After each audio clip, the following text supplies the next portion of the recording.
Now, as a Garveyite, there are many people among the Garveyites, and this is actually a very current debate, that say that we should not be identifying as Pan-Africanists, yeah?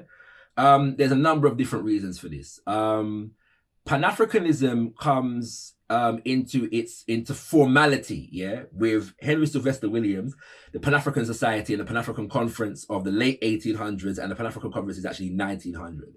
And they were basically concerned about the colonization of the African continent, the 1884-1885 Berlin Conference, and they wanted basically to advocate on behalf of Africans. Africans around the world had an interest in returning home and developing nationhood in that context, but couldn't because of the fact that Africa had just been fundamentally basically colonized in its entirety by a conspiracy of European nations, yeah?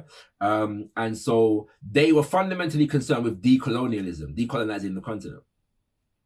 But for many people, yeah, especially given the fact that prior to 1900, we had people like Martin Delaney and Edward Wilmot Blyden and Benito Silviano and David Walker and others, yeah, who had more radical ideas, more revolutionary ideas. Many people consider what Henry Sylvester Williams was dealing with in 1900, and many of them, to be relatively conservative, yeah, very, very moderate. And there is some truth to this, yeah. And a good breakdown of that is given in K. Inde Andrews' book, Back to Black, yeah. Have some debates with the brother, but his explanation of this particular issue is very informative in terms of the moderate nature of Pan-Africanism as it was defined in 1900. The other reason why a lot of Garveyites don't want to identify as Pan-Africanists is because after Henry Sylvester Williams, the person who stood at the forefront of the ideology that was referred to as Pan-Africanism was W.E.B. Du Bois, who positioned himself as an enemy of Marcus Mosiah Garvey and the UNIA ACL, yeah? And whereas he in the conflict between Papa Garvey and Du Bois, Papa Garvey was very much against Du Bois because, and considered him, many of the members of the UNIA ACL considered him to be an active saboteur of the UNIA ACL, and they had good reason for thinking so.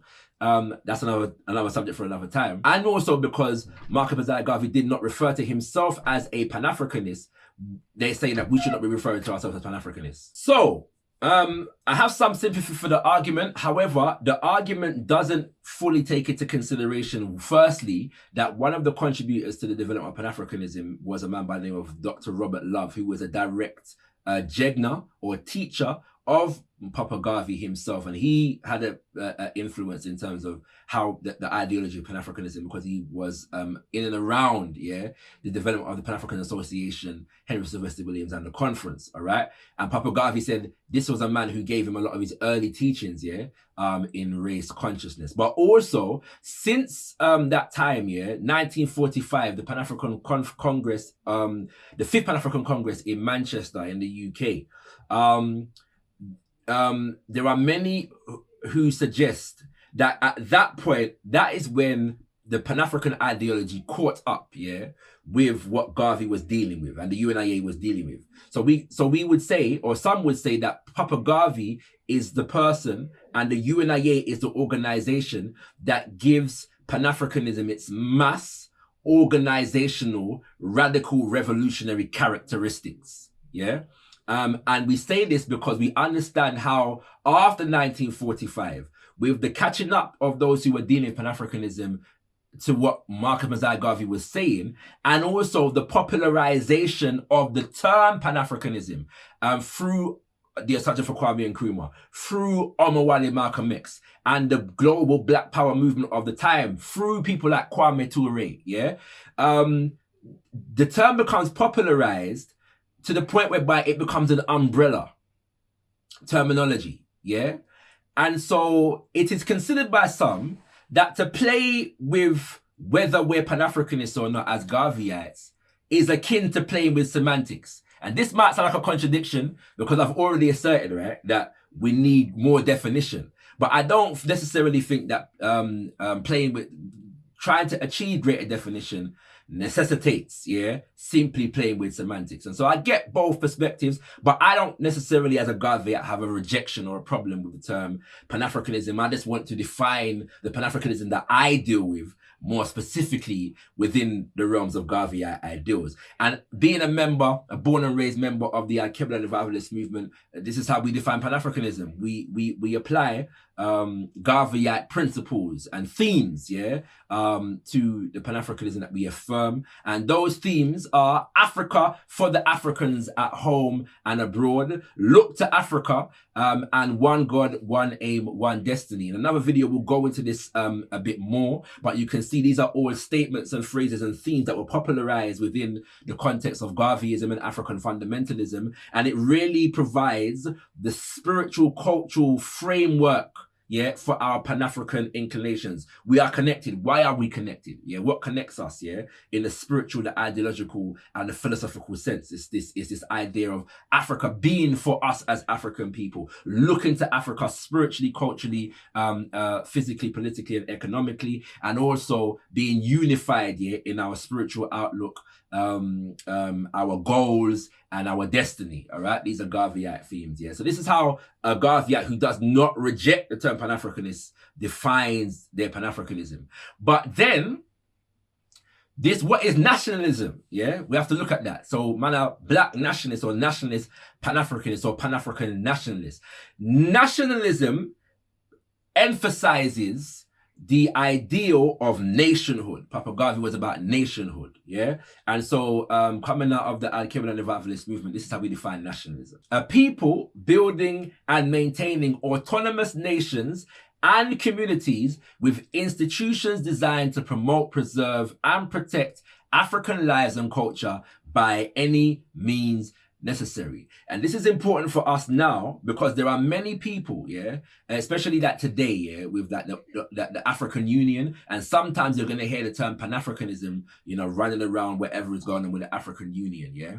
But fundamentally, they are not about nation building, right? They are also not about challenging the world order in terms of neo-colonial power structures, yeah. They're very much what's the word? Happy, yeah, to preside over neo-colonial nation states, right, that are not seeking to build a unified African nation. But it also emphasizes the fact that nationhood is not just tied to an area. You are a nation wherever you are in the world.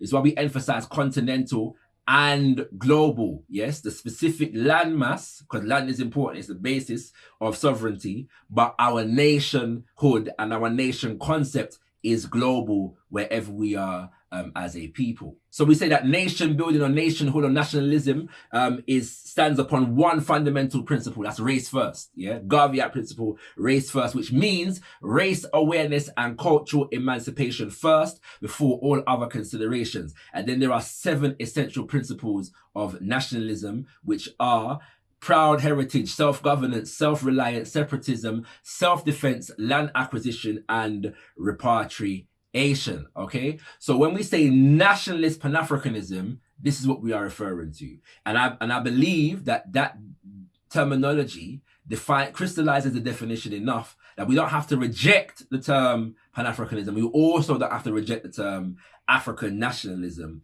which is what those Garveyites who say that we should reject the term Pan-Africanism say that we are, yeah? Which I don't have a problem with. I'm an African nationalist, all right? Finally, as the evolution continues, because Pan-Africanism is an ideology, a working idealism, yeah? As Queen Mama Amy Jakes Garvey would define it, that is in evolution and developing. It's not fixed, yeah? In this absolute kind of way. We recognize that as we develop, we're going to get closer and closer to our goals and re-Africanization. There are some who are saying, as I've said before, yeah, that if we're using terms like Ma'at and Ubuntu within our definitions of Pan-Africanism, why are we not, in terms of re-Africanizing ourselves, using indigenous African terminology as the primary terms within our ideologies? Yeah? And this is a inclination that I'm very much given to, all right? So some people say, well, Ubuntu, is what we actually want to, is our goal, is what we're dealing with. So we should define Pan-Africanism within the context of Ubuntu rather than Ubuntu within the context of Pan-Africanism or Black nationalist Pan-Africanism. Yeah. But then where I'm at with it, I'm suggesting that we need to maintain the revolutionary or liberation thrust, yeah, within it. So brother Obadele Kambon, who now lives in Ghana, has been instrumental in putting forward the terms like ABIBIFAHODIE, yeah, African liberation, or ABIBITUMI, Black Power. My big brother Aunt Aku says Kem Shekem, which is in the ancient Medunetta, the Kemetu language, Kem being black, Shekem being power, yeah? And then if we're gonna use Ubuntu or Hunhu, which is how you say Ubuntu in Shona, yeah?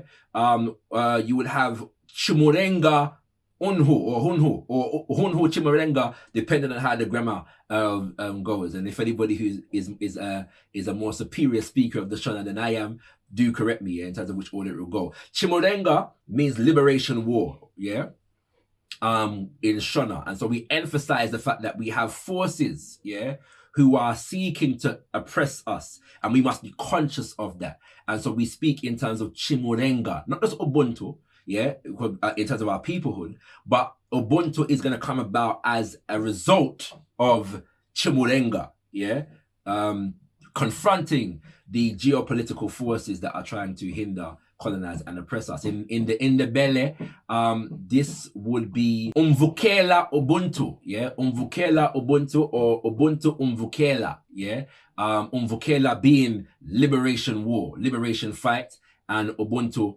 is Ubuntu, yeah. And so I like that energy. I like going towards the energy of using our indigenous languages to define our political and economic ideologies. And we don't need to rush, yeah. It's a collective process. That's what Ubuntu is. It's a collective process. And so as we evolve, yeah, we will find, you know, the various different terminologies, and those terminologies will become unified either through our shared understanding of how they are said in different languages, or we may find a single terminology or a couple terminologies to use in defining and describing those ideologies. So I hope that answers the first question. Are you a Pan-Africanist? Yes, but I'm a very specific kind of Pan-Africanist. I am a Mosiah Garveyite, eternally. I am an African-centered Black nationalist, Pan-Africanist. I am an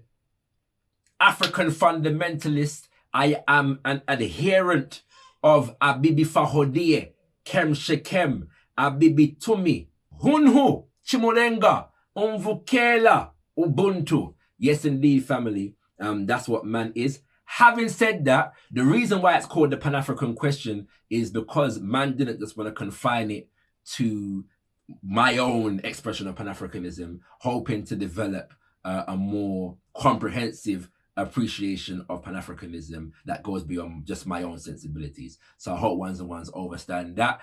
Stay tuned for the next edition of the Pan-African question coming soon. And if you have a question, yeah, if you have a question that within the context of Pan-Africanism that you think needs to be answered, please drop it in the comment section below, and I'll do my best to do the research and come to you with an answer. Tendai Mwali, be thankful unto the Most High, Mother, Father, Creator of the universe. Kudzai Mudzima Mukuru, give praises unto our great ancestors. ABIBIFAHODIE, African power for all African people. Ashe, Ashe, Ashe.